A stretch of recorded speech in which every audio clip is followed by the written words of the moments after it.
ele pensava grande. Então, ele queria sempre o melhor e nós, às vezes, dizíamos, isso não é para agora. Eu disse, não, nós vamos fazer para o futuro mesmo. Tem que ser feito, porque depois não tem como fazer. Ele era um homem que tinha a visão sempre da modernização e da inovação. Ele queria sempre soluções que fossem modernas e soluções que fossem novas. Ele não se conformava com soluções tradicionais. Ele pensava só em coisas fantásticas, em coisas que o Maranhão nunca tinha tido, em televisão educativa, não é? Em fazer uma ponte ligando aqui a cidade ali ao continente. Quando ele comprou a máquina de asfalto para cá, era a máquina de asfalto para uma cidade maior do que Belo Horizonte. Mas ele comprou. Ele não comprava, não fazia porcaria, não engendrava. Ele acreditava que São Luís precisava ser realmente repensada. E isso era uma grande preocupação dele. Ele entendia que cuidar das pessoas, cuidar da gente pobre do Maranhão, dando a eles essas oportunidades de trabalhar em grandes obras públicas, era também uma coisa de meio ambiente. Ele conseguiu recursos em Sudene, conseguiu recursos na Sudã, né, vendendo esses projetos todos que ele tinha. Ele deu o tranco no carro. Ele empurrou o carro ladeira abaixo. Ficou depois difícil impedir esse continuar. É uma pena que muito pouca gente conheça, né? E isso não ficou consolidado e nunca foi feito, grande parte das coisas que ele pensou. Se tivesse sido feito, São Luís teria sido uma outra coisa.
Haroldo não gostava nem um pingo desta alcunha, deste apelido, deste rótulo, deste timbre.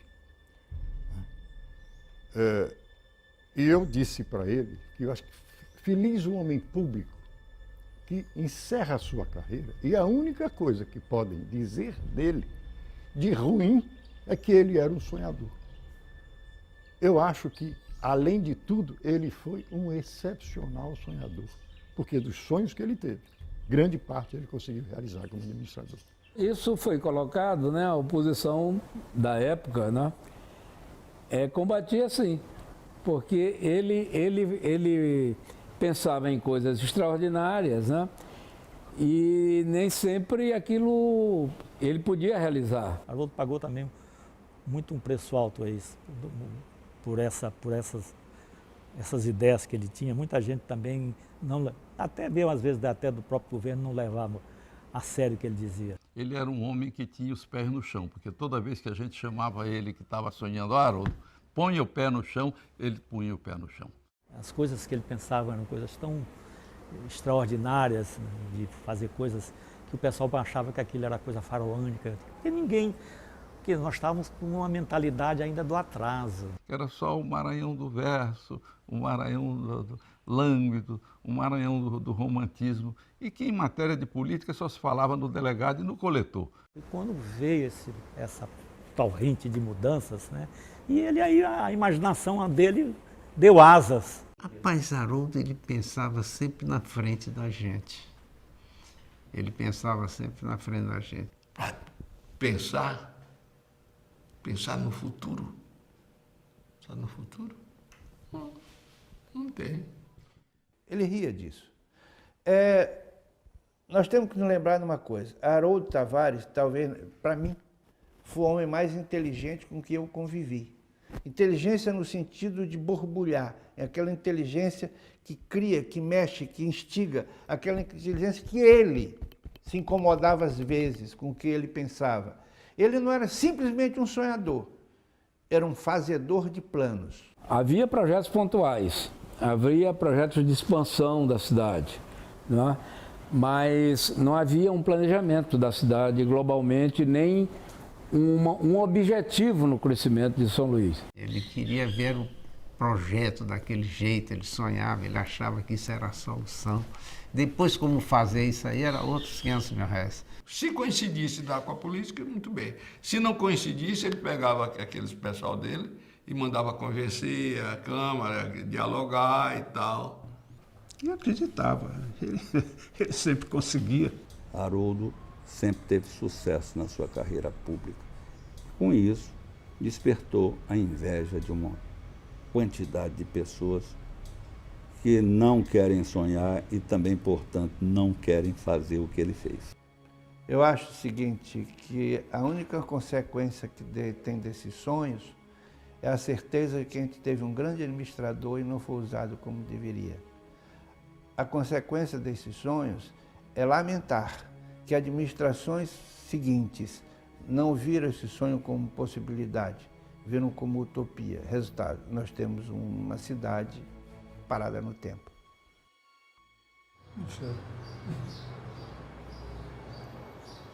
Não sei, eu vou te dizer, eu me preocupo muito pouco com a minha imagem. E eu não quero de jeito nenhum que a minha imagem seja assim como se eu fosse uma coisa extraordinária, que eu não sou. Tenho tanto tópico para falar, e o que me inibe completamente é como eu me coloco nessa história. Para não ser autolaudatória, para não ser espertinho contando história, para não ser exagerando. Você é um péssimo juiz de si próprio, não é? É um chavão. Então, eu não sei como escrever. Eu tento começar, eu digo, em meu papel, eu sou que tipo de personagem isso? Quando eu cheguei aqui, o Sarney me convidou para ser secretário. Ela foi Alexandre Costa, que chegou sob o Pedro Neiva, que ele é muito amigo do Pedro Neiva. Que eu estava chegando, o Pedro Neiva disse, está chegando aqui meu cunhado e tal, ele é isso e tal. Aí ele falou com o Sarney me chamou e disse, olha, estamos precisando, vem aqui na porta. Estamos precisando de você, queremos botar na Secretaria de Obras. Viação e Obras Públicas. Aí eu levei muito tempo discutindo que não era aviador, era viação. E quando eu conversei com Haroldo, eu vi que era um homem que estava pronto para ser secretário de Obras do Estado. Porque o Haroldo tinha 33 anos, eu tinha 35. Nós estávamos com uma turma absolutamente jovem, recrutando para o governo, tentando renovar, tentando que o Maranhão tivesse um novo tempo. Quando eu cheguei lá, não tinha dinheiro. Eu disse, Sarney, eu vou fazer obra com mestre de obra. As obras que nós vamos fazer, mestre de obra faz obrinha pequena, faz coisa pequena. Mas engenharia não se faz com mestre de obra, ele tem que ter um outro tipo de treinamento. Ele contava aos dedos os engenheiros que nós tínhamos no Maranhão. Eu me lembro que eram 9 os citados. E podia olhar a equipe da Secretaria de Viação e Obras Públicas. Eram raros os maranhenses. Nós vamos fazer aqui uma escola de engenharia, porque não tem dinheiro. Eles o que você não faz pelo Estado? Vai custar. Faça. Vamos fazer. Sarney pensou numa escola de administração. Mais tarde, numa escola de agronomia, porque a nossa vocação era uma vocação agropastoril. E quem pensou na escola de engenharia a não ser Haroldo Tavares? Nós fizemos a escola de engenharia trazendo que era de moderno na época. Curso de 6 meses, antes era 1 ano aqui na Universidade quando criou. Eram 6 meses. Critério de avaliação, tudo. Eu trouxe Márcio Quintão Moreno, um colega meu lá de Belo Horizonte, belíssimo pesquisador, que se especializou em pedagogia científica. E ele compreendeu e convenceu o então governador José Sarney da necessidade da formação de mão de obra qualificada para suprir as necessidades daquele Maranhão pensado e que todos nós queríamos.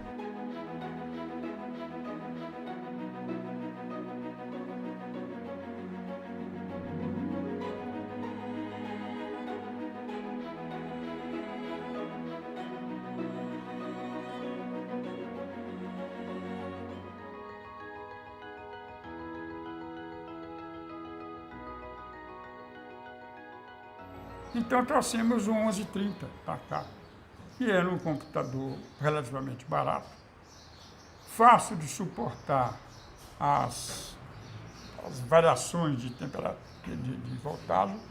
Aí criamos um gerador, entrava, estimulava o gerador, se tinha, havia um break time, pegava, desligava automaticamente para não contaminar o gerador. Tudo dentro de alta tecnologia, tudo que fizemos. Esse computador foi visto com algum descaso, outros com curiosidade, outros com descrédito. Mas na Secretaria de Obras tinha um computador. Isso que em 1966, 67, tinha um computador em São Luís trazido por Haroldo, com endosso de Sarney.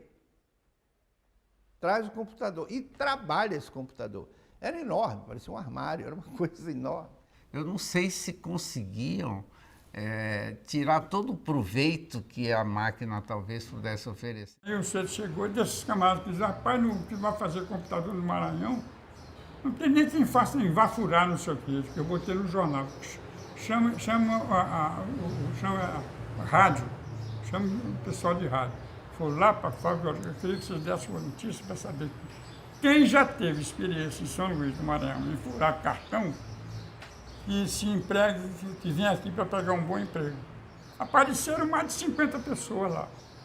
Ou seja, o Maranhão duvidava da sua capacidade, era uma cidade pequena ainda, mas estava cheio de gente, sabendo de mil coisas, era só aglutinado.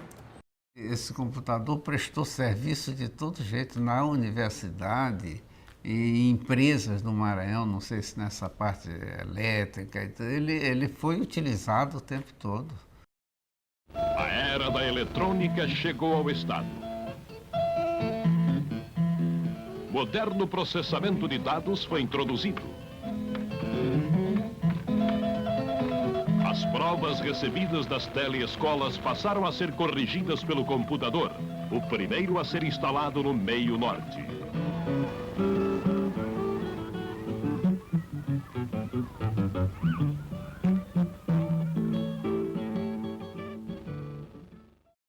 Então, ele pensava isso. Quer dizer, em 1960 e qualquer coisa, Haroldo colocou um computador na secretaria dele. O Haroldo era imprevisível, né? no pensamento dele e tudo. Ele achava que esse aqui era o caminho, que era a modernidade, que isso aqui ia resolver, que era uma fonte para iniciar, era o pontapé inicial para uma nova vertente de engenharia, de tecnologias novas e tudo mais. E ele gostava disso.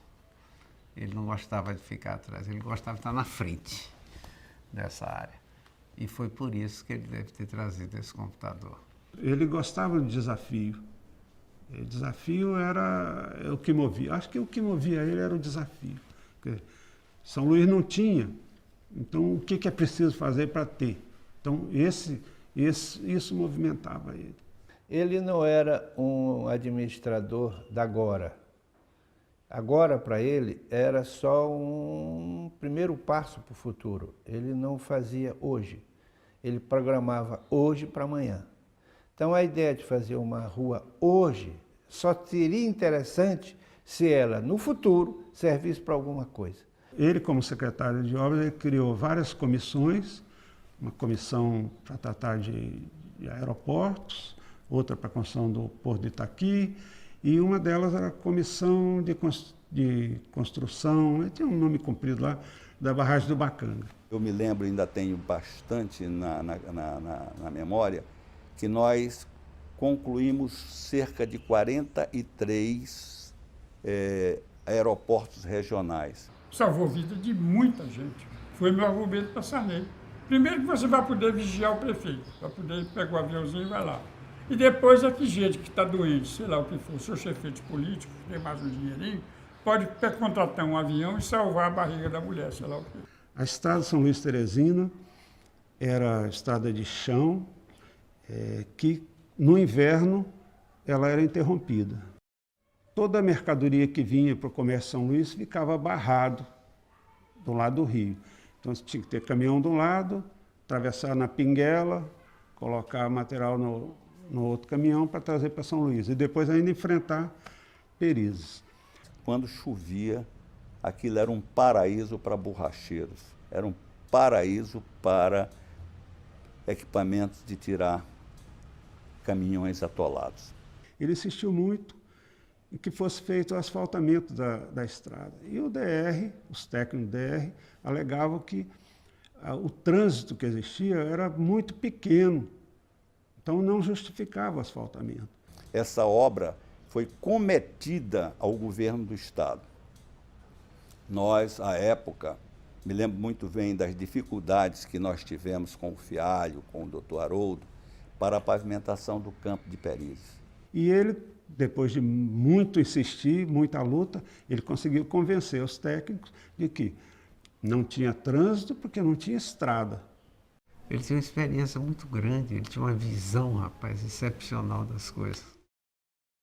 Não existiam estradas, mas foram construídas.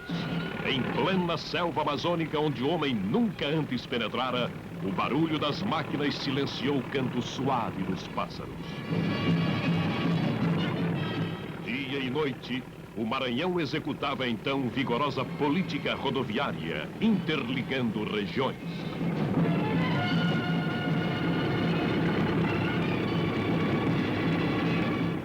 O Estado não tinha sequer 1 quilômetro de estrada asfaltada. Hoje, as rodovias ligam os municípios de norte a sul, promovendo sua integração econômica e acelerando o desenvolvimento.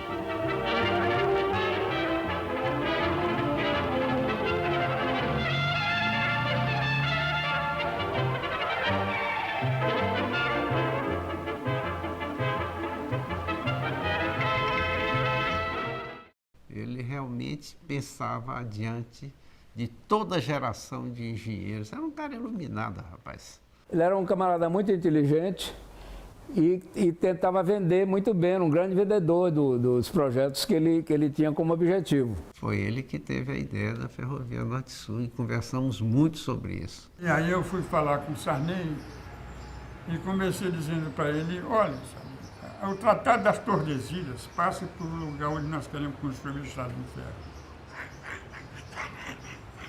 A gente sabe provocar, entendeu? Por coincidência, é mais ou menos o rumo do sul, Tordesilhas. Quando nós íamos separar Portugal, Espanha, isso aqui, tá. Vamos segurar isso logo, Sarney. Realmente, ele me lembrou, porque já havia um projeto antigo, que era do século passado, que o Benedito Leite pensou em fazer a estrada São Luís-Carolina. Então ele me lembrou isso e disse, nós podemos estender a Carolina até o sul. E realmente aí eu comecei a estudar e na realidade a ideia básica foi Haroldo quem provocou essa discussão da Norte-Sul. Eu mandei estudar e depois eu lancei a Norte-Sul. Ele discutia muito com a gente, comigo, provavelmente com o Zé Rinaldo, com todo o pessoal, os amigos todos, mas quando ele achava que ia dar certo, ele não voltava atrás não, ele fazia. Haroldo chegou e disse, Sarney, São Luís tem um entrave. São Luís é um I. Começou ali, onde é hoje este palácio, e prolongou por ali João Lisboa, Rua Grande, Caminho Grande, Monte Castelo, João Paulo, é um I, até chegar no Anil. Um I cercado de matas, por um lado e por outro. Tem um projeto antigo, de uma ponte que já até recebeu dinheiro, mas não foi feita, tal, que cruzava o rio Anil. Isso é de São Francisco, que era mato puro, para aqui, para esse lado daí, para aqui, para Beira-Mar. Vamos fazer do outro lado a barragem e você cria uma cruz, tendo o centro histórico como o ponto zero dessa cruz. E você muda o eixo da cidade. Sarney embarcou na hora, porque a ideia era brilhante. E partiu para fazer a ponte, e partiu para fazer a barragem. Mudaram o eixo, eu digo mudaram, porque foi Sarney e Haroldo, o Haroldo e Sarney. Mudaram o eixo da ilha, e está aí Anjo da Guarda, está aí São Francisco, super valorizado, penínsulas e não sei o quê. Mas foi nesse instante que São Luís realmente mudou. Foi nesse papo, nessa manhã, que eu tive o privilégio de ouvir. Ele fez parte de todas as execuções da obra, tudo que tem no Maranhão hoje, quer dizer, ninguém pode dizer, tudo tem um pouco do nosso trabalho. Ele, vamos dizer, tinha um apetite muito grande assim por ir buscar recursos fora, trazer novas tecnologias. Naquela época, por exemplo, a ponte do São Francisco foi dinheiro da Sudam. Ninguém podia supor, mas o superintendente da Sudam, inclusive no dia da inauguração, né, era um senhor baixinho, gordinho, e aquela multidão, né, foi assim mais, eu não me lembro mais direito, mas era umas 2, 3 horas da tarde, e rompeu a fita do lado da beira-mar e todo mundo saiu a pé. E ele ali na frente, e todo mundo, quando eu vejo ele gritar, bateram minha carteira. Foi um negócio desse jeito. E ele foi quem realmente deu dinheiro para fazer aquela obra que já tinha sido tentada, né, algumas vezes. Era uma história da promessa da ponte que não acontecia. No caso da barragem do Bacanga, convenceu na época, o superintendente da Sudam, que era um engenheiro militar. Eu digo, olha, eu vinha falar aqui, não foi com o superintendente, nem com o coronel, nem nada, vim falar aqui com o meu colega engenheiro. Aí ele ficou no entusiasmo. Eu voltei com um cheque de 1 milhão. O Sarney está aqui. O Sudam vai ajudar a fazer a barragem. Haroldo conseguiu recursos desse Brasil todo. Haroldo começou linhas de financiamento do BNH. O BNH não financiava o que ele conseguiu fazer aqui nessa coisa, os loteamentos. Certo? Isso foi coisa que ele conseguiu na época, no BNH. Em São Luís, 60 mil pessoas vivem em condições subhumanas nas palafitas. Eles vêm do interior do Maranhão e de outros estados. O perímetro urbano é rodeado pelos mangues, onde se ergueram as palafitas em terrenos alagados, que o Serviço do Patrimônio da União transferiu para o município. A prefeitura não tinha recursos para fazer, né? Alguns programas foram feitos de deslocar o pessoal para construir a casa de Coab e tal, isso no governo anterior. E tirava o pessoal da palafita e levava para uma região longe. Nas palafitas habita uma população da mais baixa renda, vivendo em precaríssimas condições, em mocambos que têm até 3 metros de frente por 5 de fundo. O palafitado aluga o barraco ou gasta suas magras economias para comprar ou construir a morada em local que não é seu.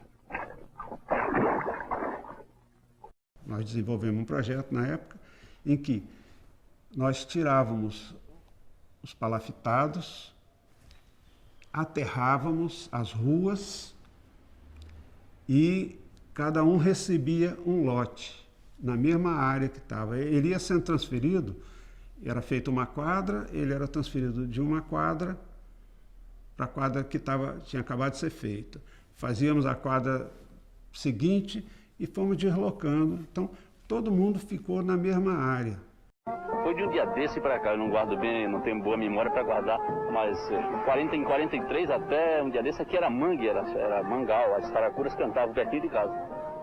Nós tínhamos siribeira no quintal, siribeira, aquele mangue de flor branca, bem aqui perto, e isso que se vê hoje coberto de telha e semi-aterrado é de um dia desse para cá. Quando nós fizemos a barragem do Bacanga, existiam umas dagas que estavam trabalhando aqui para um departamento, outro departamento. Essas águas começaram a aterrar o mangue no que se chama hoje Areinha. Daí o nome, Areinha, porque era areia dragada jogada ali. Ficou tudo branquinho. Eu olhei para aquilo, eu já estava eu acho que eu estava na secretaria, comecei a olhar aquilo. E quando eu fui para a prefeitura, eu vi aquela área toda, que me permitiu que nós fizéssemos, Adolfo pode dar os detalhes, 5.000 lotes. Eu digo, eu vou doar 5.000 lotes, tirando gente de um lugar, dando um lote com papel passado. Só que tem um acordo, quer dizer, eu vou dar a rua, o buraco, vocês corrompem os fiscais do caminho da prefeitura, quem passar lá, dá um cafezinho, bota a mulher para trepar, faz o que quiser com o cara e manda ele aterrar para os terrenos. Assim foi aterrado. Haroldo tinha a ideia de manter o pessoal no mesmo lugar. Na época, o BNH não só financiava a construção de casas.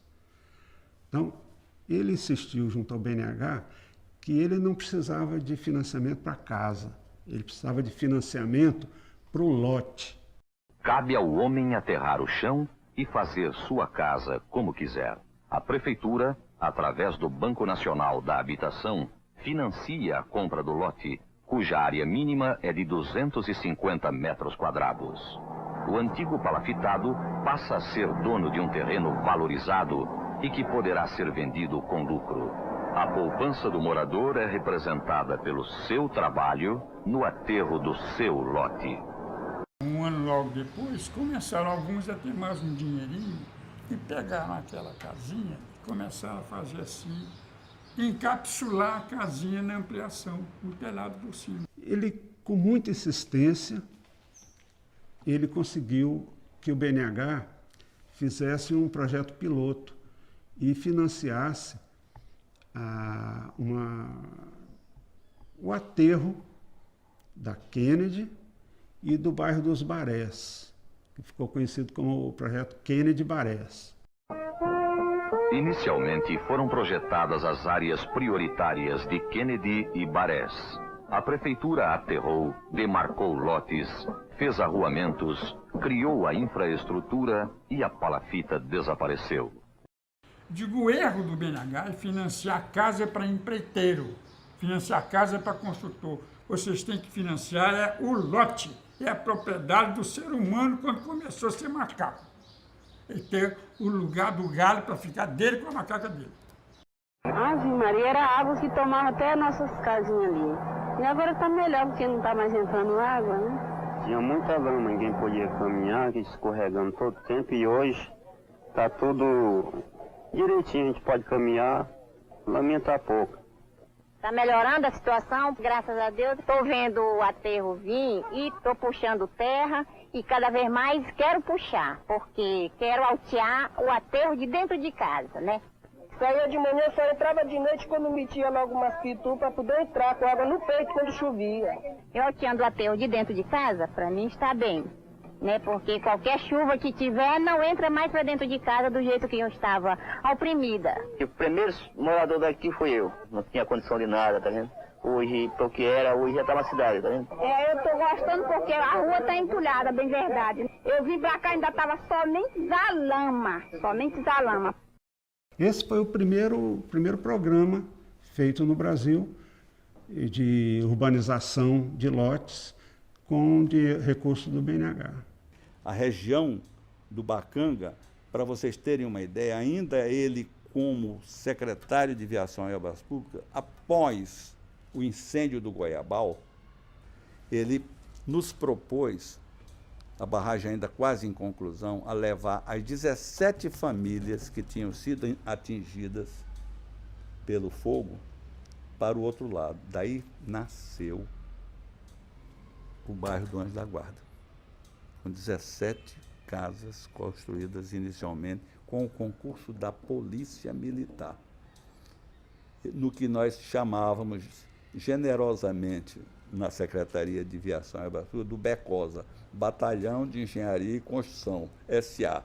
BECOSA, para os mais velhos, lembra um péssimo uísque que existia na época, né? A área da Ponta da Areia ela não tinha ligação com o centro da cidade.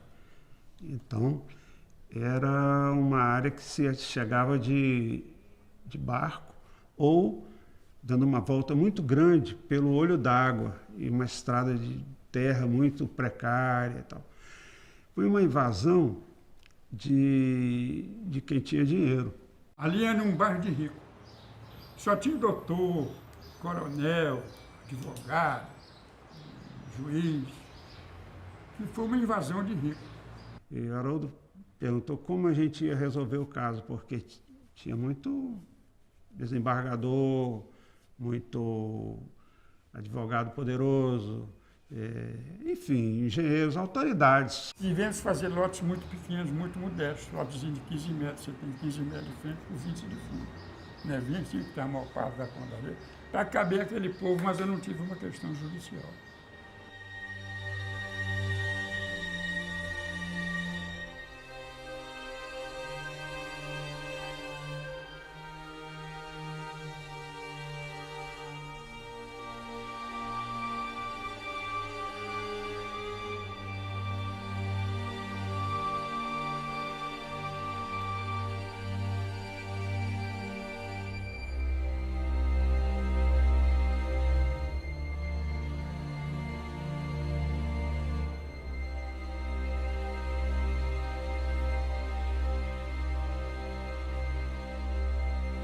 O doutor Haroldo Tavares era uma das pessoas difíceis de convencer, porque era tão brilhante que precisava a pessoa ter um raciocínio ou uma ideia, pelo menos igual à brilhante ideia dele. Ele tinha um pouco de impaciência com o raciocínio lento, os defeitos dele.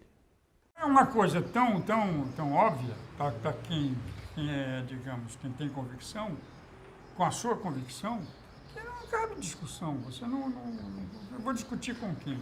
Eu tenho uma visão. Ele não vê isso que eu estou vendo. Então não adianta discutir. Por que é? Por que é? Não é porque assim eu passo a ser doutrinário. Eu nunca quis ser doutrinário. Eu não tenho doutrina nenhuma. Você está lidando com uma pessoa que extremamente passional. Você não está vendo, ele era um técnico, mas ele é, antes de tudo, um homem passional. Ele era um poeta. Primeira coisa, eu discordo disso. Eu acho que ninguém cabe num rótulo. Ninguém. Muito menos Haroldo. Haroldo é uma figura extremamente rica, polêmica, diversa. A própria formação de Haroldo. Tá? Haroldo foi um engenheiro, mas um engenheiro que foi fazer física nuclear quando isso não existia quase aqui. Existe um reator de Minas Gerais, da Universidade de Minas Gerais. Foi para Grenoble, na França, se especializou nisso, se especializou em radioisótopos. Isto em 1900 e quanto, gente? 1900 e menos de 60, 55, 60. Nunca tive a pretensão de ser uma coisa fora da espécie humana. Todo mundo que pensa uma coisa um pouco diferente do outro, ele está tirando, digamos, está deslocando uma outra pessoa daquela posição. Você empurra, né? Tira. Então eu estava desalojando outra pessoa de outras posições. Eu que ia brigar por isso. Ele era teimoso. Haroldo, quando resolvia, mas sabe que a maioria das vezes ele tinha razão, né? Resolvia, vou fazer assim, ele partia, fazia e dava certo. Eu tenho, vocês sabem disso, já uma experiência de 1000 coisas na minha vida. Esse é o meu privilégio. Quer dizer, eu não estou dizendo isso para me gabar. É que quem tivesse as mesmas oportunidades, os mesmos privilégios que eu tive, seria como eu sou. A barragem do Bacanga, eu fui contra, por exemplo. Haroldo, não dá para fazer barragem aí, porque você vai mudar tudo que existe aí, que a natureza mantém equilibrado aí na frente com o rio Bacanga, que é o grande volume d'água que faz essa limpeza de canal em frente de São Luís. Uma das mais ousadas obras da moderna engenharia brasileira foi a barragem de Bacanga. Para sua construção, foi necessário fechar um rio em sua foz para sanear 8.000 casas construídas no alagado, para encurtar a distância do porto, para dar um lago à cidade. O estrangulamento do rio foi igual ao do São Francisco em Paulo Afonso e 5 vezes o volume do rio Parnaíba para a construção da Boa Esperança. Dr. Haroldo Tavares começou essa barragem do Bacanga tentando fazer duas paredes de pedra, não é? Lançando pedras de laterita para que elas contivessem um maciço terroso que daria chance da barragem fechar aquele pedaço de rio que era o Rio Bacanga. Não era um processo construtivo bom, né? Era uma coisa engenhosa, mas que, como eles não mediram, acredito eu, né, a velocidade das correntes, quando a maré começa a vaza e enche, e à medida que se estreitava o vão, aquelas correntes passaram a ser correntes gigantescas. Então eles atiravam umas gaiolas cheias de pedra ali dentro, para fazer um gabião e fechar. E aquilo era levado, né? Durante 8 longos meses, era pedra que não ficava sob pedra devido à maré na hora da saída, e aqui maré de 5,60 metros é pinto. E ele teve que enfrentar tudo isso, porque a maior parte dos engenheiros daquela época, principalmente os do DR, que eram engenheiros rodoviários, na verdade, acho que nunca tinham feito nenhuma barragem, eles eram contra o projeto, mas Haroldo, ele sustentou e fez, né? Acabou fazendo.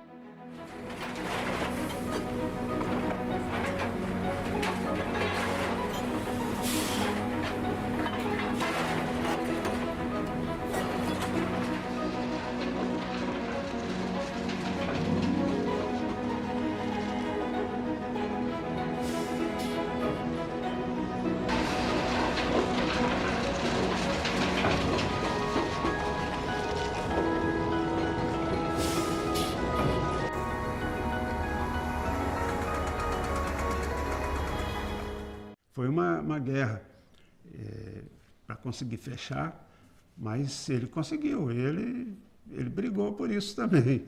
E muita gente não queria barragem, achava que não era uma boa coisa. Eu, no princípio, achava que no Bacanga nós podíamos fazer uma ponte, mas quando ele disse as vantagens da barragem e o Emiliano Macieira o apoiou, que ali nós íamos fazer o sonho, era um grande centro que nós transformaríamos o Lago do Bacanga num grande centro de turismo, de lanchas, de atração, de yacht clube, e deslocaríamos a cidade um pouco para lá, a universidade do lado direito. Então era aquele sonho que se tinha, e aquilo realmente me seduziu. Não era a solução que ele queria.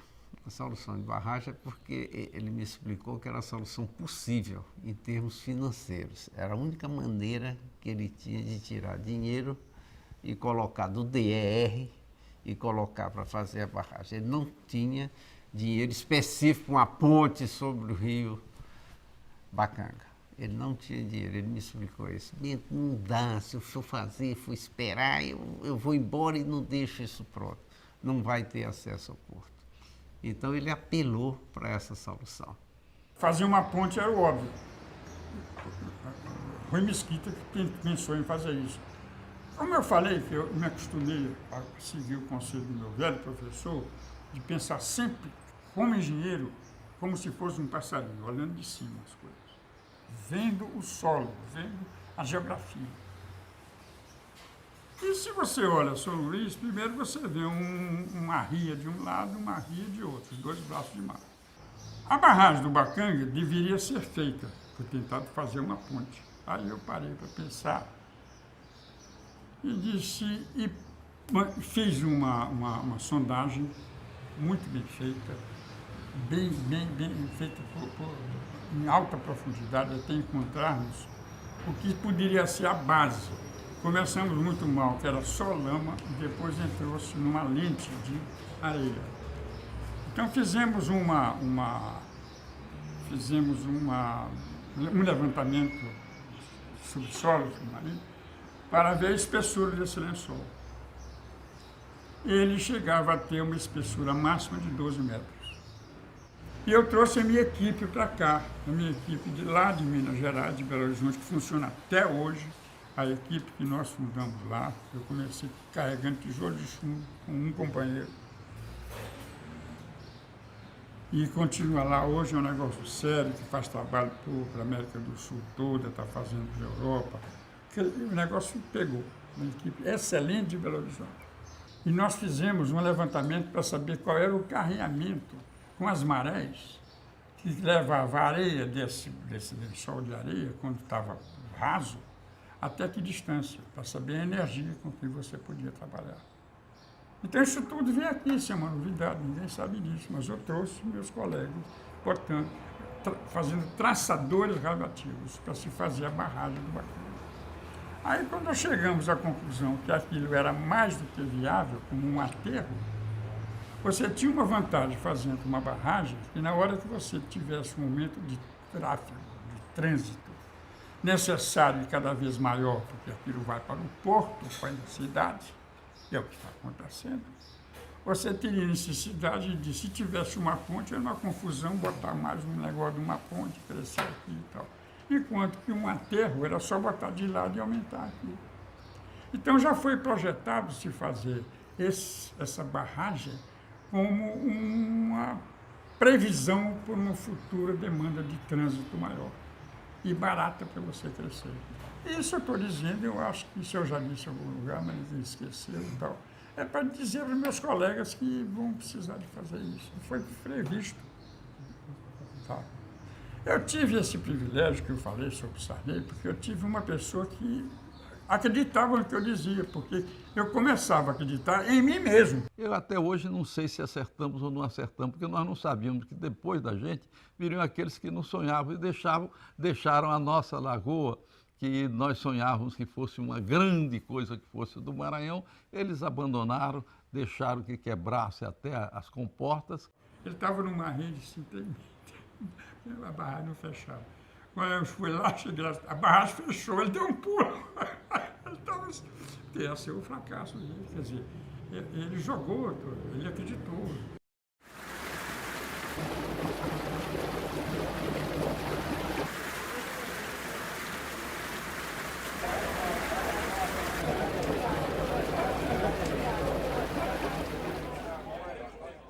Haroldo pensava São Luís não para aquele instante, não para 1970, 1971. Ele pensou em São Luís para 2000. Quando ele rasgou avenidas, projetou avenidas, aí um pouco como secretário, um pouco como prefeito, inteiramente dentro do mato, aquilo ali não satisfazia, nem era cobrado por São Luís na época, mas seria cobrado por São Luís do ano 2000. Foi cobrado e hoje já nem satisfaz mais. Triste dessa cidade se Haroldo Tavares não ter sido prefeito. Eu queria saber como é que essa Rua das Cajazeiras estava dando vazão ao fluxo de transporte, tudo andando ali por essa Rua das Cajazeiras. Que eu me lembro, nós tivemos 2 prefeitos nessa capital que pensaram o seu tempo para frente. Tá?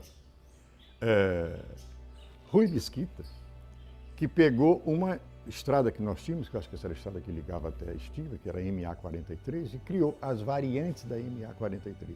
As variantes da MA-43 são todas essas avenidas por fora que você anda aqui, que vai para Coab, que eu amo, Maiobão, não sei o quê.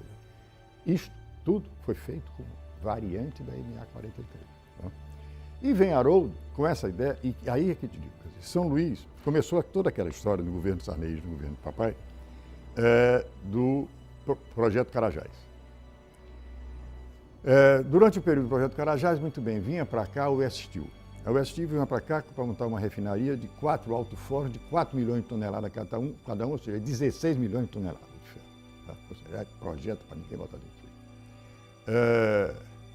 Essas eram as coisas que se avizinhavam.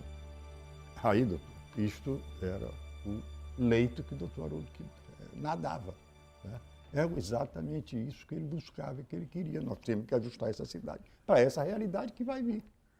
Haroldo Tavares aproveitou o que era de bom do plano do Rui Mesquita e implantou em cima dele todas essas grandes vias. Aproveitou as MA 53, MA 52, e enquanto não existia nenhuma dificuldade com relação a, por exemplo, desapropriações, ele ampliou essas estradas estaduais do outro lado da ponte, de tal maneira que, na sua visão de urbanista maior, ele propiciasse a ocupação que se deu brutal hoje da ilha de São Luís, do outro lado da ponte.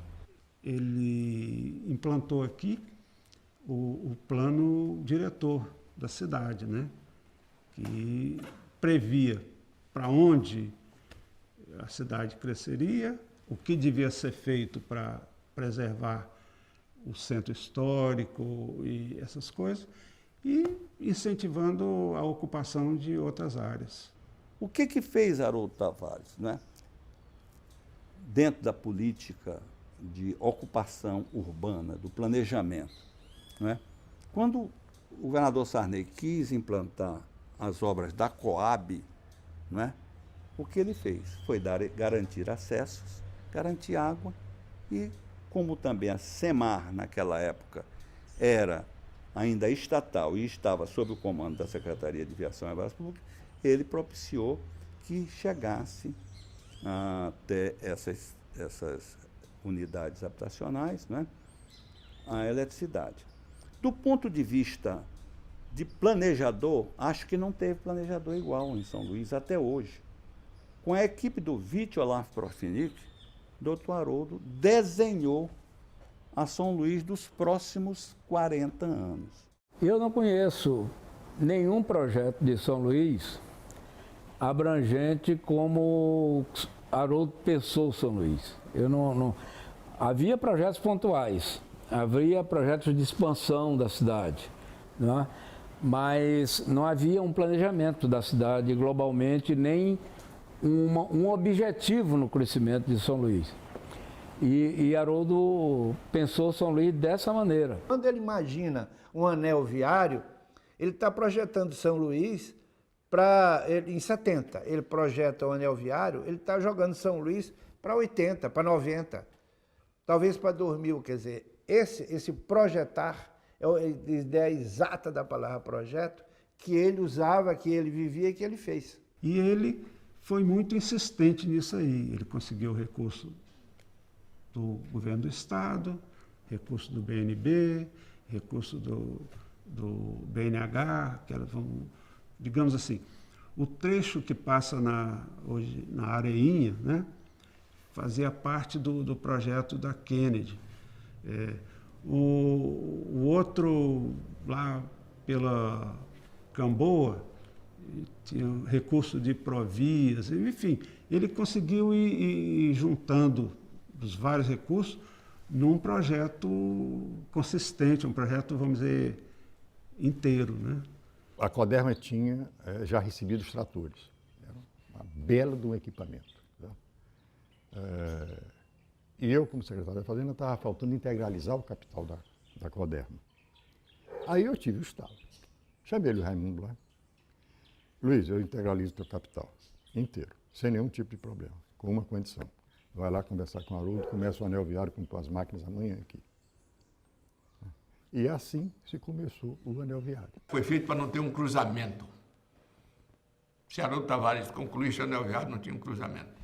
Quem vinha daqui pegava para ir para a universidade numa pista, o outro pegava para pegar a Médici na outra pista, sem cruzamento. A outra pegava para pegar a Médici para sair na Kennedy, e o outro pegava para sair, para vir pela Camboa. Não tinha cruzamento. E tinha o desejo, como eu também tinha, de nós revitalizarmos a Praia Grande. Eu quis até colocar a universidade na Praia Grande, para que ela tivesse vida, e uma vida que não fosse só uma vida boêmia, mas que tivesse também uma vida cultural profunda. O anel viário foi uma ideia minha para preservar o patrimônio histórico. Eu queria envolver aquele negócio na violência do automóvel.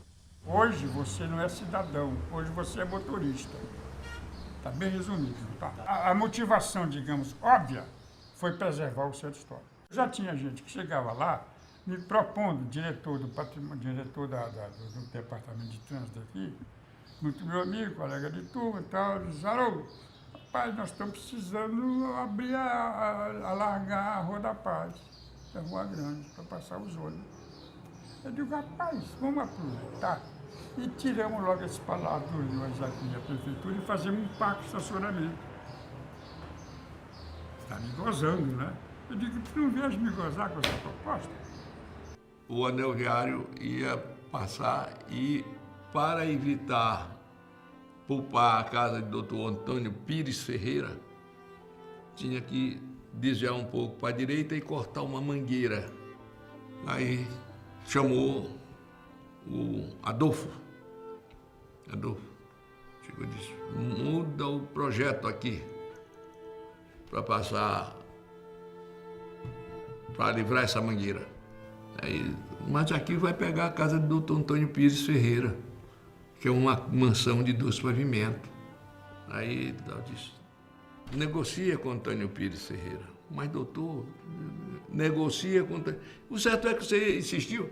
Ele disse, me diz uma coisa, quanto tu faz uma, e qual é o tempo e quanto tu gasta para fazer uma casa igual a do Antônio Pires Ferreira em outro terreno que a prefeitura der? Aí, não, isso tem que fazer um cálculo. Não, estima. Estima, disse, tá, deu a estimativa. Disse, agora tu me diz uma coisa, quanto tempo tu gasta para fazer uma mangueira dessa botando manga?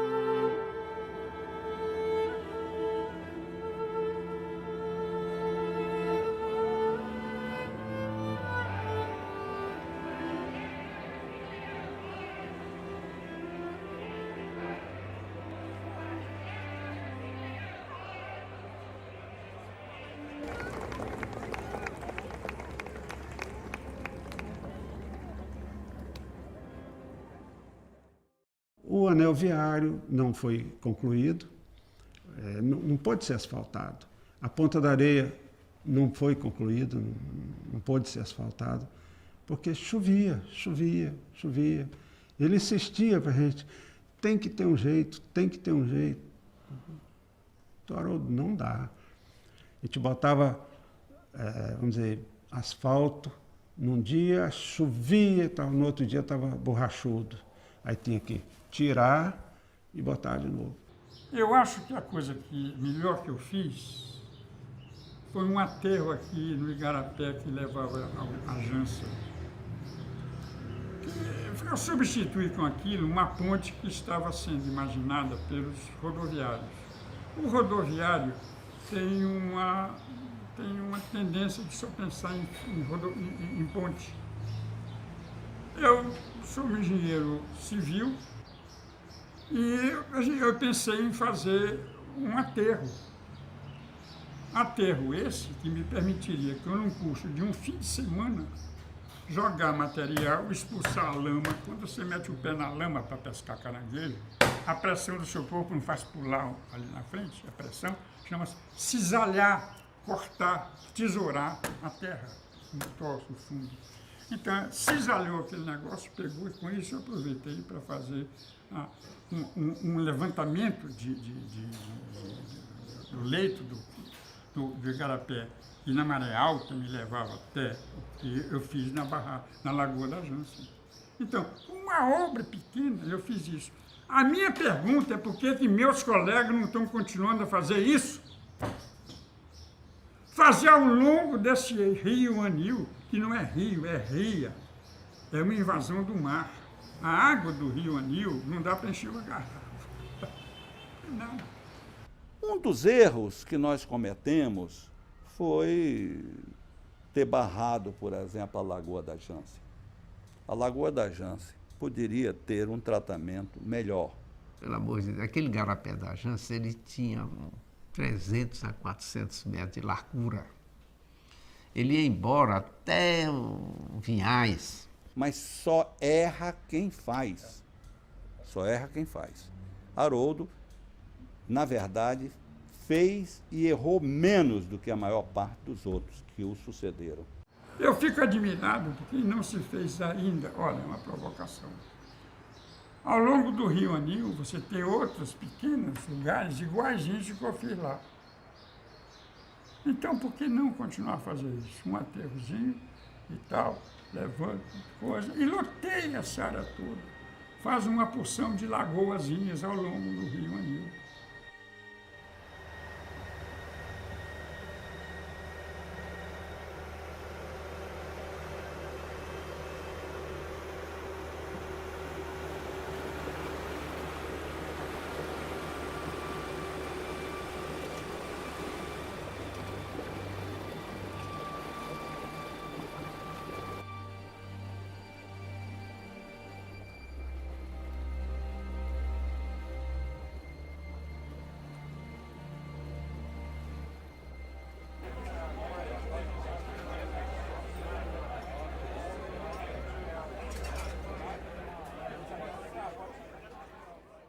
Haroldo era um sem fim de projetos, né?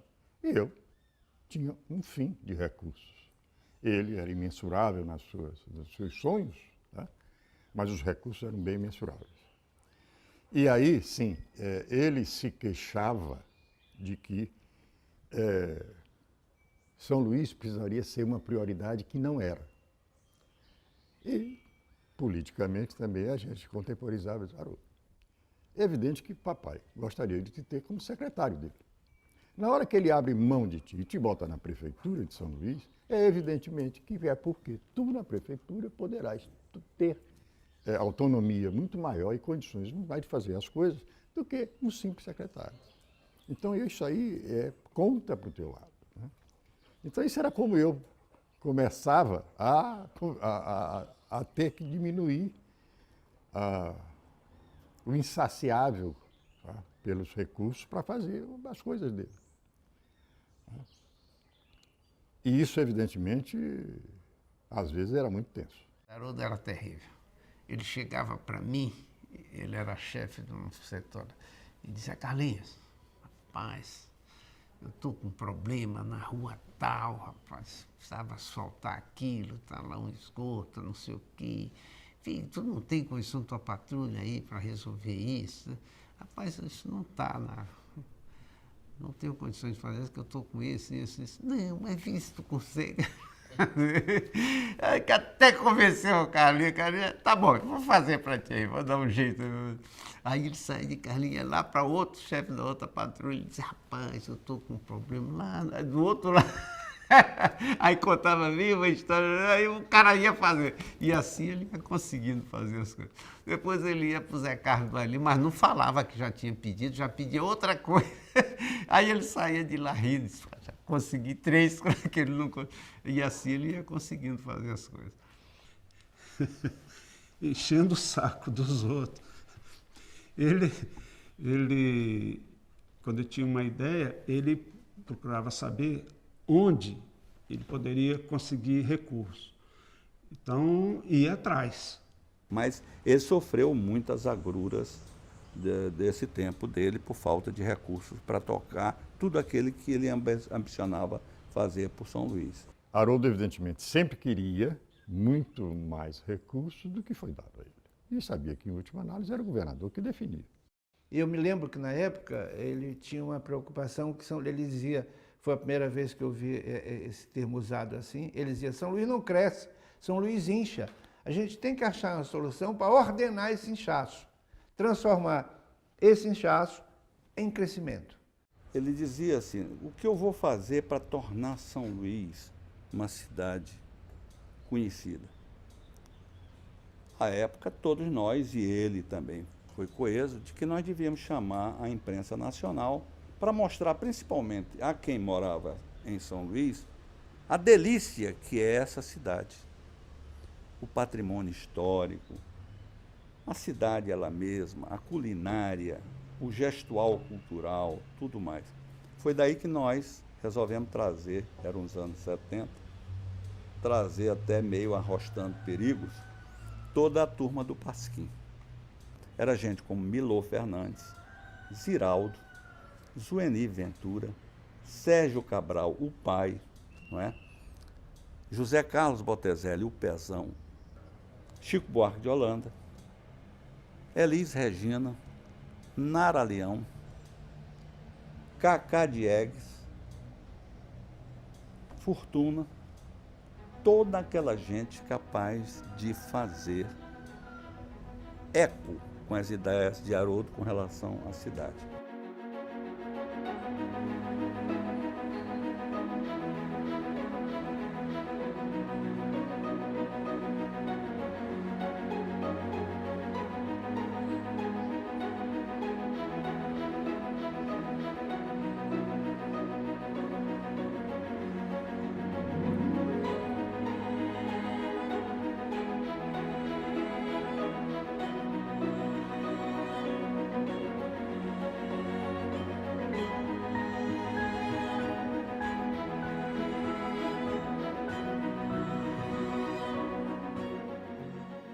A ideia de trazer o Pasquim era uma ideia apolítica.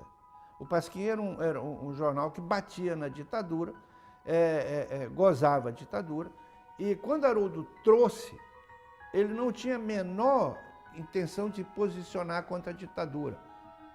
Não era. Era de valorizar a inteligência e fazer com que pessoas inteligentes percebessem o valor de São Luís.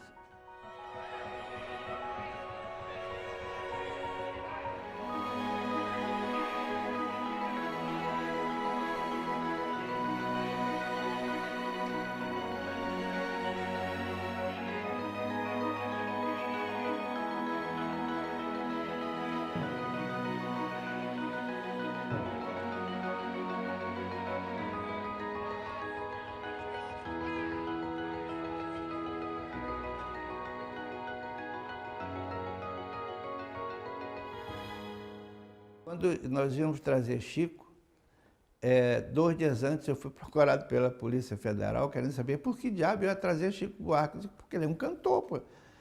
Nós vamos trazer Chico porque ele é um compositor de altíssima qualidade, um compositor... Não, mas ele é ligado ao...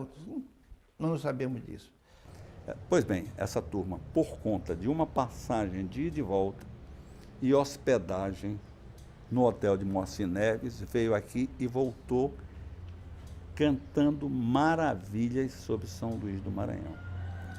Nós que somos da ilha, quando lemos aquilo, poxa, isso deve ser alguma coisa importantíssima. Porque se toda essa gente está falando tão bem de São Luís, isso aqui deve ser uma coisa diferenciada. Haroldo tinha uma ideia de fazer uma grande feira cultural em São Luís. Veja bem, Haroldo, em 70, percebeu que as grandes possibilidades de progresso de São Luís se apoiavam em cima da cultura. São Luís é ponta de linha, né? Não é passagem. Então, quem vem a São Luís, vem e volta.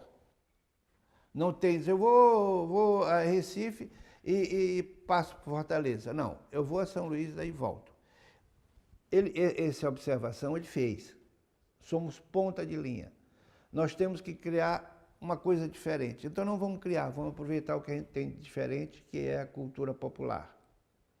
Ele queria transformar São Luís num grande arraial permanente, num grande depósito de cultura verdadeira brasileira. Eu gostava. Eu ia para Alcântara, nesses barquinhos que eu ia, em Aritezinho e tal, subindo, descendo e tal. Eu ia para ver a festa do Divino. Eu gosto disso, eu acho lindo aquele negócio, aquelas mulheres dançando, mulher dando barrigada. Aquilo é uma beleza, pô. Aqueles tambores, os atabaques, os negócios, aquilo é fantástico como ritmo. Eu gosto demais de música. Muito bem, eu tenho um treinamento de música mais que sério, cada violino, cada tudo, que eu gosto. E aí, ele foi o primeiro homem a valorizar, não utilizar, mas valorizar a cultura popular. Foi um homem que trouxe, que teve a coragem de trazer o Bumba é Meu Boi da periferia para o centro da cidade.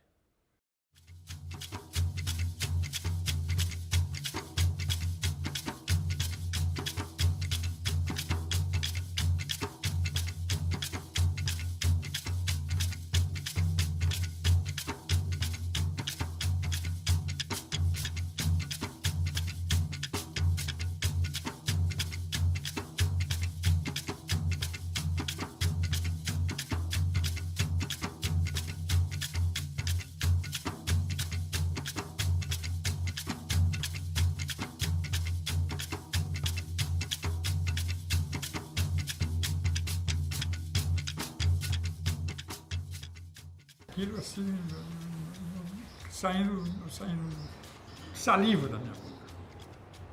Extraordinário. Se fez naquela época.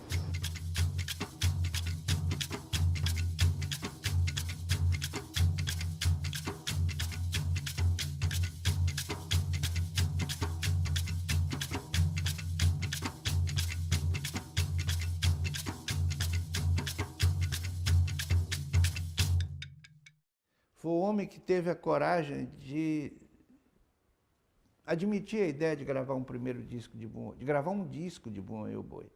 Quando São Luís era difícil gravar um disco até de uma música urbana, ele admitiu, topou de cara na hora que disse assim, vamos gravar um disco. Eles, vamos.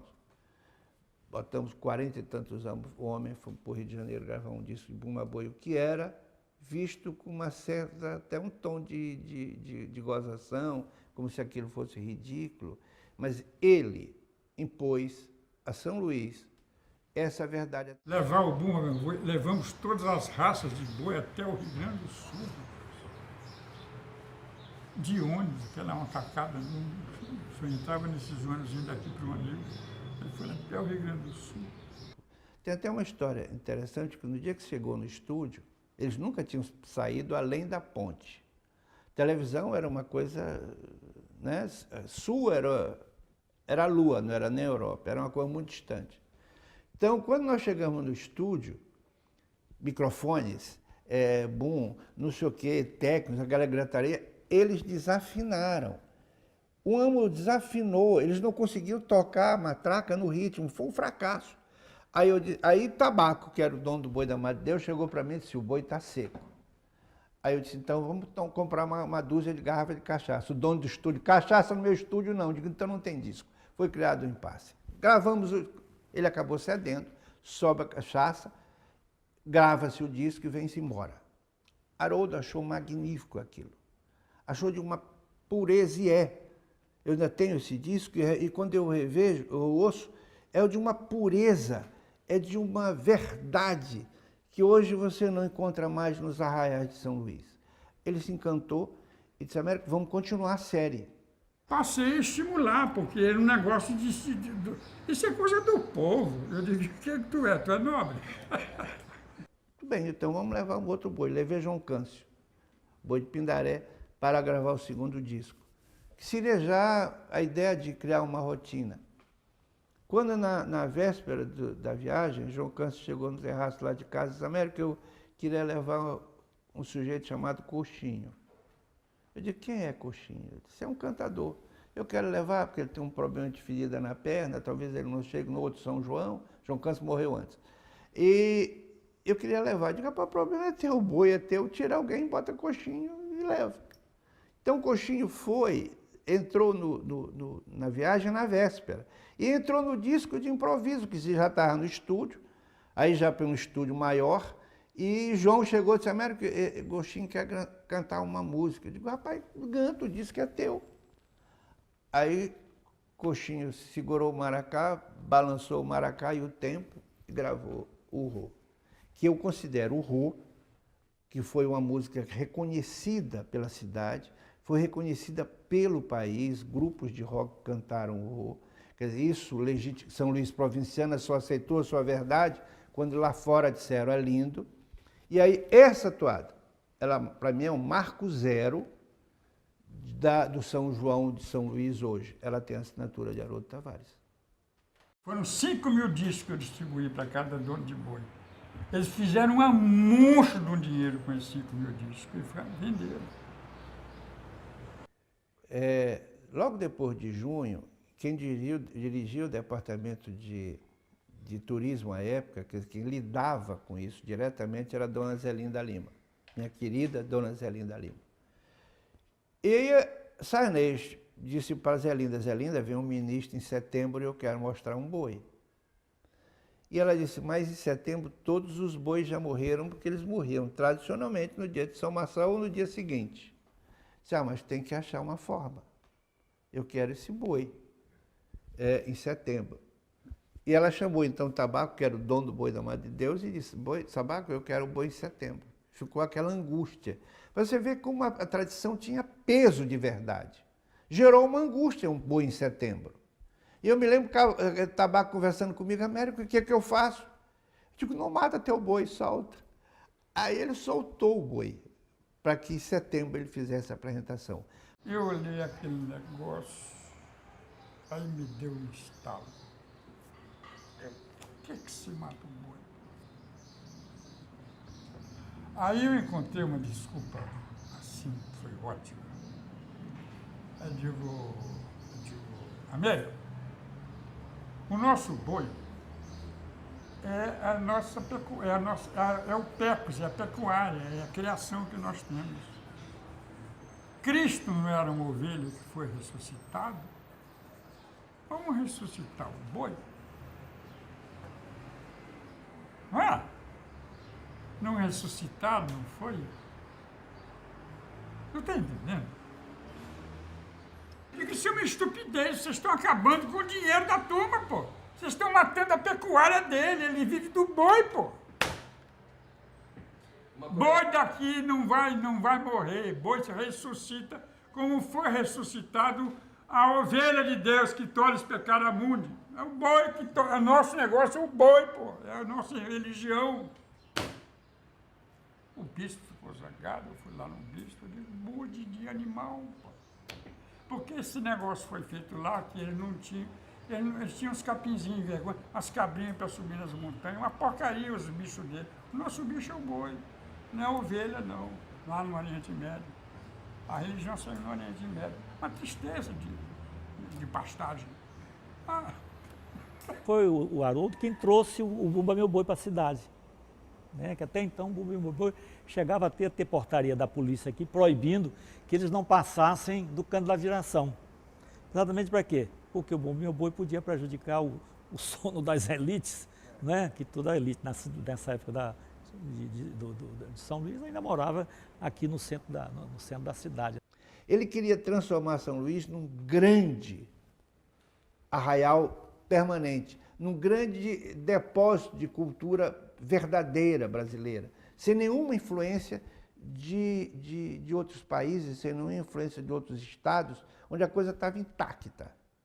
Quando ele estimulava o boi, quando ele permitiu a gravação dos discos, quando ele permitiu essas grandes feiras, quando ele permitiu se trazer o arraial lá da periferia para botar no Parque do Bom Menino, quando se botou o boi no colo da cidade, é porque ele tinha certeza de que nós estamos dando um passo enorme na valorização de São Luís. Não se gastava dinheiro com cultura, fazendo teatrinho para as meninas no DOCA, não sei o quê, fazia uma opção das culturinhas, não sei de quê. As culturas eram da classe alta, da classe média, não tinha nada para cultura de povo. Eu não podia dar agredir desse jeito, né? Sorrateiramente. Haroldo, como um erudito, ele sabia a importância da cultura popular. Isso estava no Maracanã, foi não me lembro se era um ensaio, se era a apresentação do boi do Maracanã. E, de repente, começa a tocar e Humberto começa a cantar. Aquela voz maravilhosa, uma música linda, uma música pura, verdadeira, com tudo que tem para ser desdobrado numa obra erudita. E ele começa a cantar, e um deputado do Haroldo, ele disse, opa, silêncio, Humberto está cantando. Eu ouvi aquilo e te digo que nesse instante eu passei a admirar mais Haroldo. Porque aquele deputado ele era circunstancial. Humberto era permanente. Aquele deputado não tinha nada a acrescentar, como de fato se acrescentou alguma coisa, eu não me lembro o quê.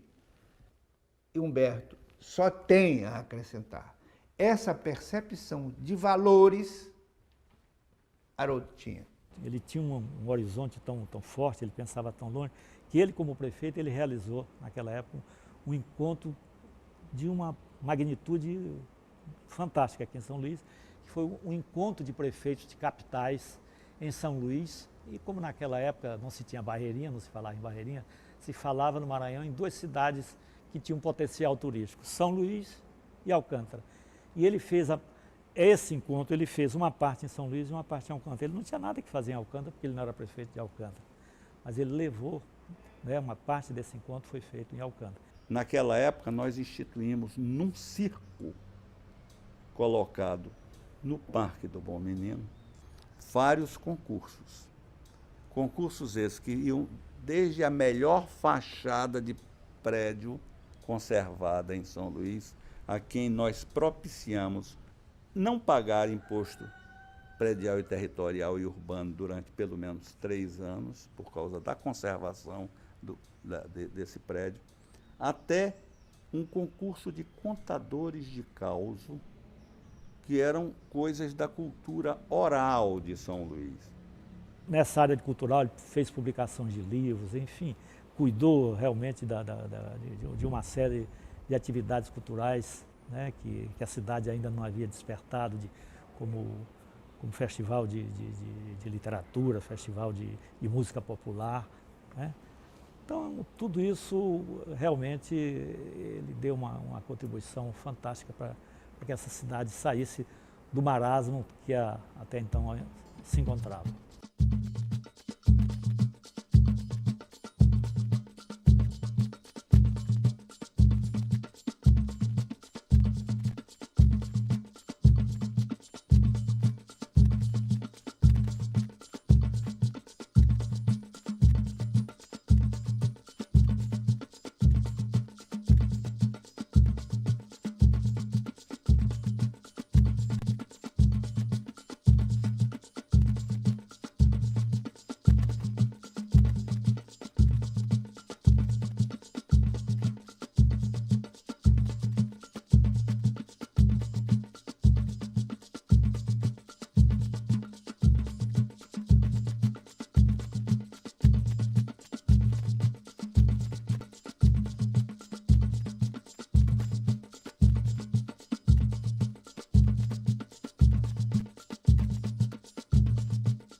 Era apaixonado pela ilha, pela Ponta da Areia, pelo mar aqui de São Luís. Ele era realmente apaixonado por isso.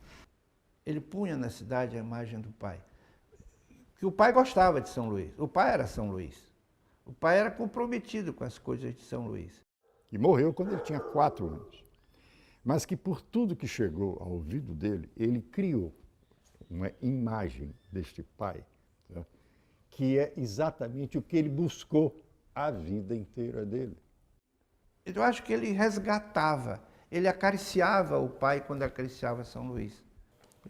Eu não sei se a história registra o igual a Haroldo. Ele olhava São Luís através de rimas. Ele não olhava São Luís, ele olhava como um ninho, onde ele ia acomodar pessoas cuidadosamente. O acervo de coisas boas que ele fez pela nossa cidade, pelo nosso estado, é muito superior às coisas dos invejosos e às coisas que ele deixou por fazer. Por que Haroldo não foi governador do Maranhão? Por quê?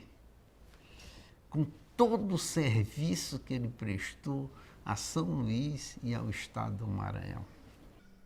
Ele nunca falou, mas, vamos dizer,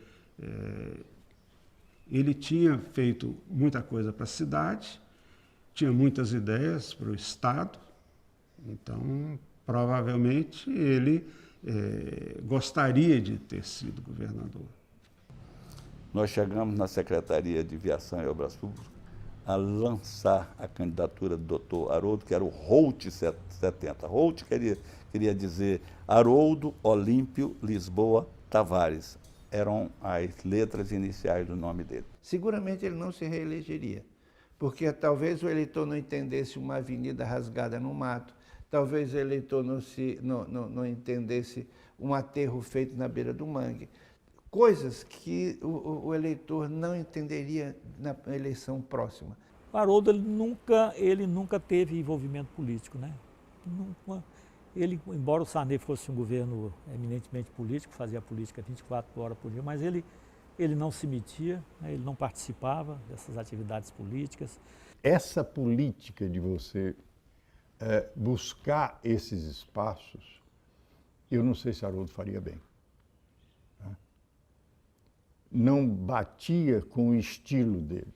Tem uma frase de Buffon que é ótima: o homem é seu estilo.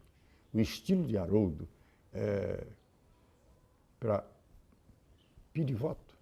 Aquela história de trocar favor e tal, isso aí para ele era o fim da picada. Veja bem, ele era um agente da ditadura. Na verdade era isso. Ele foi nomeado pela ditadura para ser prefeito de São Luís. Mas ele nunca passou a ideia de que se apercebeu disso. E Haroldo descende de uma família de indicados. O pai dele foi indicado prefeito, ele foi indicado prefeito, Pedro Neiva de Santana, que é da família, foi indicado, nenhum deles foi sufragado pelo voto popular. Mas ele saiu também muito arranhado naquela época, o Sarney andou dedicando a ele um artigo que ele magoou muito ele, tomou ele como alvo, né? Esse artigo, se não me engano, era Enfim, o Triste Fim. Ele saiu da prefeitura, e eu junto dele, né? Mais ou menos, talvez a palavra seja forte, mas escorraçados. Apesar de todas essas obras que fez aqui. Não é? Isso foi um reconhecimento que veio com o tempo. E o tempo redimiu e muito. Quando ele assumiu a prefeitura, tinha uma faixa de boas-vindas dizendo: enfim, Haroldo.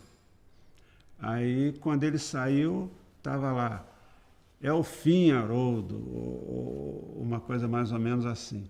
Foi, vamos dizer, ele foi isolado politicamente.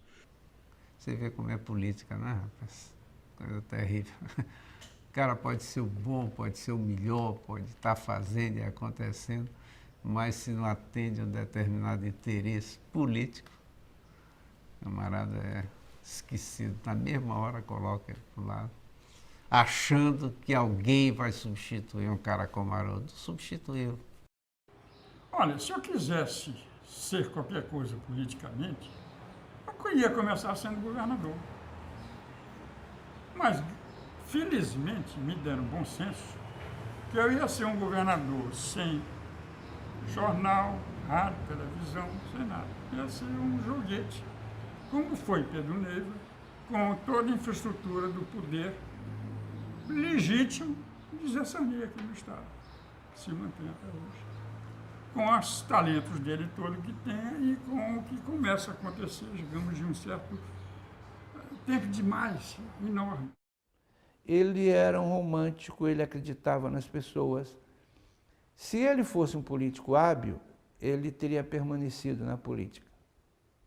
Como político, ele não era exatamente um exemplo de competência. Podia ser um bom político, podia. Mas ser bom político hoje é ser jogado fora no instante, não dura um dia. Porque os outros pensam em outras coisas. Inveja, política, briga dos políticos maiores, né? E ele acabou no meio disso aí e só sobrou para ele. Eu, quando saí da prefeitura, estava sem nada. Nada. Não tinha roubado. Então ele ficou sem muitos recursos, não tinha. Era professor da universidade. Não tinha fundado nada para poder fazer e ter que começar alguma coisa. Ele saiu da prefeitura sem carro.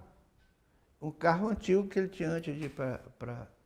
Saiu com sonhos de fazer barcos, para fazer lanchas e tal, projetos. Mas saiu liso, correndo atrás de dinheiro para fazer esse projeto. Haroldo nunca foi um homem rico e, te digo honestamente, nunca seria. Tá? Primeiro porque isso não era o objetivo de vida dele. Haroldo queria realizar as coisas. A realização de Haroldo era ver essas coisas prontas, tá? Era ver esses sonhos dele se tornarem realidade. E como ele não era cara de pedir nada para ninguém, nem de se abaixar, ficou na dele, foi cuidar da vida dele. Eu não tinha e inventei como ganhar dinheiro, tá certo? Honestamente. Aí eu comecei a fazer minhas coisas. Aí ele montou a fábrica de tratores, né? E começou a trabalhar como empresário. Eu nunca achei Haroldo um grande empresário. Tá?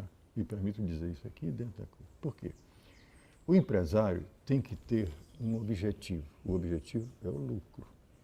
Ele não brigava como um empresário tem que brigar, né? Vamos dizer, para derrubar um concorrente, isso não era muito do feitio dele. Esse objetivo do empresário de fazer, mas sempre como referência, tendo uma referência ao lucro, Haroldo jamais ia colocar isso como objetivo de vida dele, porque é muito pequeno para ele. É exatamente isso, ele não gostava de excesso, de society, essas coisas, não era desse tipo, não era mesmo. Ele se dava bem, era com o barqueiro, ele se dava bem, era lá no iate com a gente, ele estava de bermuda, isso aí é que ele fazia, o estilo de vida dele era um estilo simples, Haroldo não era sofisticado, não. Ele tinha uma facilidade enorme de chegar num bairro e as pessoas chamarem para entrar na sala dele. Um cara formado na Europa, um cara que era considerado rico, prefeito, não sei o quê, sempre bem vestido, com uma terminologia correta. Mas as pessoas não hesitavam um segundo num bairro de perigo de chamar, doutor, entra aqui e tal. Entrar, sentar, conversar. Haroldo trata as pessoas, vamos dizer, de menor posse, muitíssimo bem. Os empregados, entre aspas, secretários da minha mãe, vizinha dele, adoravam ele, porque ele tratava bem os filhos da secretária lá de casa.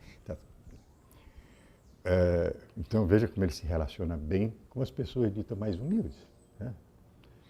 Mas não para cima é complicado. O que havia é que as pessoas ficavam um pouco temerosas, tentavam se afastar, porque se você conversasse com Haroldo sobre a política do Oriente Médio, ele conversava.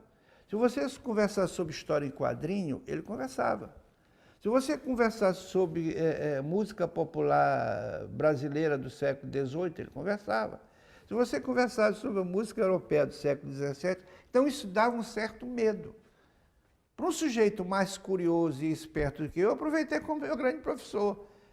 Agora, as pessoas que acham que se empavonam, que sabem tudo, ficavam um pouco receosas, botavam o pé atrás. Haroldo era uma personalidade muito complexa e muito rica, era difícil de você. Haroldo é isso. Não, Haroldo não é isso. Não, Haroldo é isso e mais isso, e mais isso, e mais isso. Ele tinha vaidade dessa luz, desse poder de desdobrar um assunto, de passar do B para o C, do C para o J. Ele tinha orgulho do que fazia, orgulho, né? Então, ele gostava de ser reconhecido como o cara que fez. Isso sim, essa vaidade ele tinha. E o Maranhão é que perdeu. Todos os projetos que ele ia ter, que ia aparecer, que ia discutir, que ele ficou desgostoso, eu tenho certeza. Eu tenho certeza que ele quebrou um pouco ele. Essa falta de reconhecimento por tudo que ele fez, que não foi pouco. E ele ficou lá abandonado. Eu acho que ele foi esquecido porque ele saiu, né, com a briga com o Sarney, né? Ficou, né? Aí teve que amargar exatamente alguns anos de ostracismo. Não saber aproveitar uma cabeça como a cabeça do Dr. Haroldo, a culpa e a responsabilidade não é dele, é de quem não o aproveitou. O Sarney já me disse uma coisa, que um dos grandes arrependimentos dele é não ter colocado o Haroldo como sucessor dele. Gostaria, depois ele se arrependeu muito disso. Haroldo completou, fez parte de uma época, e quando ele morreu eu senti profundamente. Foi entre comoção, entre saudade, entre emoção e a lembrança daqueles velhos tempos em que nós juntos trabalhamos pelo Maranhão. Olha, se Haroldo tivesse sido governador do Maranhão, ele tinha revolucionado esse estado. Não tenha dúvida disso, não. Porque ele era capaz de fazer outro Maranhão. Ele, sim, tinha condições disso. Haroldo não se dispôs a fazer esse tipo de trabalho que eu fiz. Buscar o seu espaço. Em política é isso, não tem espaço vazio. Ou você ocupa, então alguém, o outro ocupa.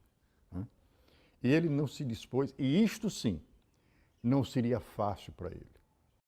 Ele tinha condições, se quisesse, de reverter, por exemplo, ele poderia entrar num partido político, fazer qualquer coisa, com certeza seria eleito o que ele queria aqui no Maranhão, mas com certeza, mesmo num partido pequeno, deputado federal, senador, até governador, sei lá, ele tinha condições de fazer. E eu com um grupo aí, Salgueiro, Gastão, nós resolvemos nos reunir, né?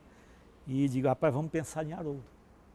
Né? Aí ele, no princípio, ele reagiu, não, já estou fora disso, perdi, já estou desconhecido e tal. Mas nós terminamos convencendo o Haroldo a ser candidato. Até arranjamos um partido para ele, que era o PDC, se não me engano.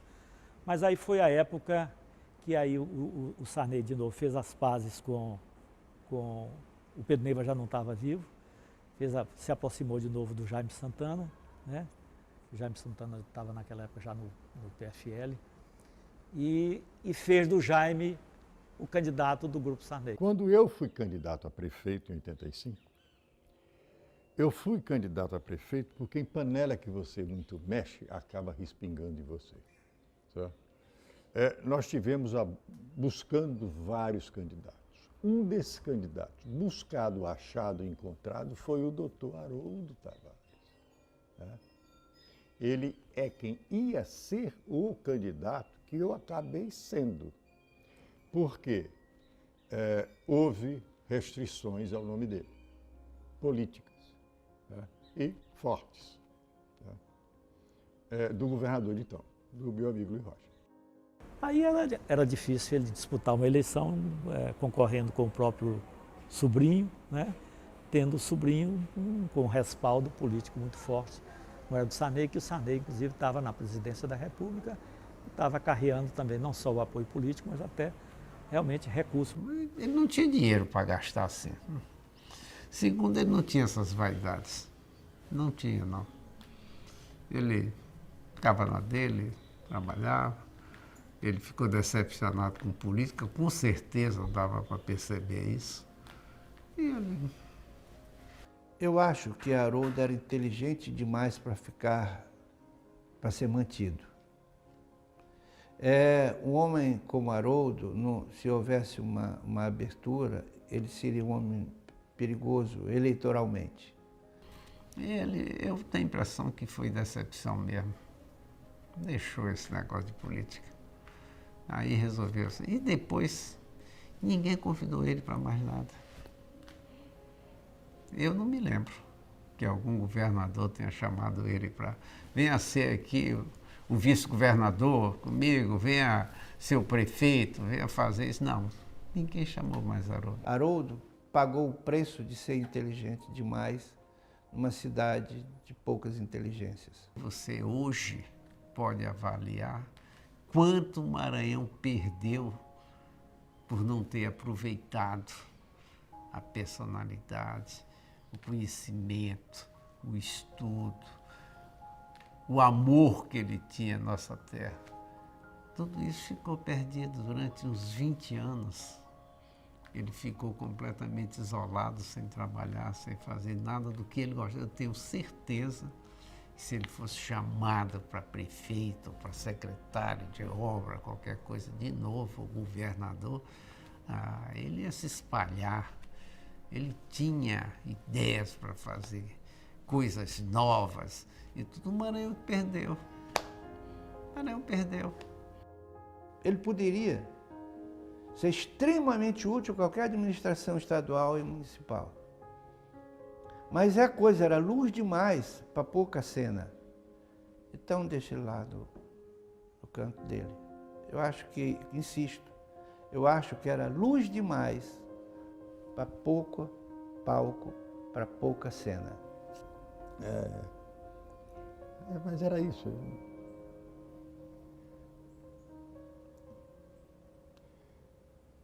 Dá saudade.